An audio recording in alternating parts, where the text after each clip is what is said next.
বিসমিল্লাহির রহমানির রহিম। মহান বিজয় দিবস উপলক্ষে বাংলাদেশ জাতীয়তাবাদী দল বড়াইগ্রাম শহর শাখা এবং তার অঙ্গ সংগঠনের উদ্যোগে আয়োজিত আজকের এই শহীদ মিনারের পুষ্পস্তবক অর্পণ শেষে এখানে উপস্থিত রয়েছেন বড়াইগ্রাম পৌর বিএনপির সাবেক সভাপতি, সাবেক মেয়র শ্রদ্ধাভাজন বড় ভাই ইসহাক আলী। এখানে উপস্থিত রয়েছেন আমার স্নেহস্পদ ছোট ভাই সাবেক সাধারণ সম্পাদক বেলাল। এখানে উপস্থিত রয়েছেন বড়াইগ্রাম পৌর বিএনপির সাবেক যুগ্ম আহ্বায়ক আমার সিদ্দিক মামা। এখানে উপস্থিত রয়েছেন বড়াইগ্রাম পৌর বিএনপির সাবেক সাংগঠনিক সম্পাদক আব্দুল সত্তার খান, আমার স্নেহস্পদ ছোট ভাই বুলু।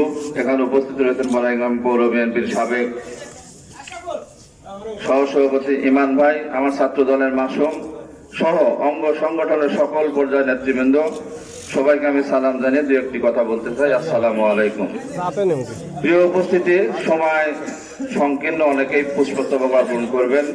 আমি যে কথাটি বলবো, আমাদের প্রিয় নেতা, স্বাধীনতার ঘোষক, 1971 সালে 26শে মার্চ স্বাধীনতার ঘোষণার পর দীর্ঘ 9 মাস রক্তক্ষয়ী সংগ্রামের মধ্য দিয়ে আজকের এই দিনে 16ই ডিসেম্বর বিজয় অর্জিত হয়েছিল। সেই বিজয় অর্জিত হওয়ার পর বিভিন্ন সময় বিজয়ের মূল লক্ষ্য ছিল স্বাধীনতা, গণতন্ত্র এবং সাম্য। কিন্তু আমরা পদে পদে এই স্বাধীনতা, সাম্য এবং গণতন্ত্রকে বাধাগ্রস্ত করা হয়েছে, বিভিন্নভাবে পদদলিত করা হয়েছে। বিগত 15 বছর বাংলাদেশের মানুষের কোনো স্বাধীনতা ছিল না, মানুষ কথা বলতে পারে নাই। একটি ফ্যাসিস্ট সরকার ছিল, তারা বিদায় হয়ে চলে গিয়েছে।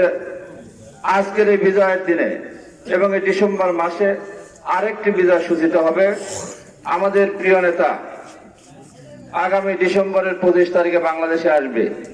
তার নেতৃত্বেই এই বাংলাদেশ নতুন বাংলাদেশ বিনির্মাণ করবে এবং তার নেতৃত্বেই বাংলাদেশের আবার নতুন বাংলাদেশের শুভ সূচনা হবে।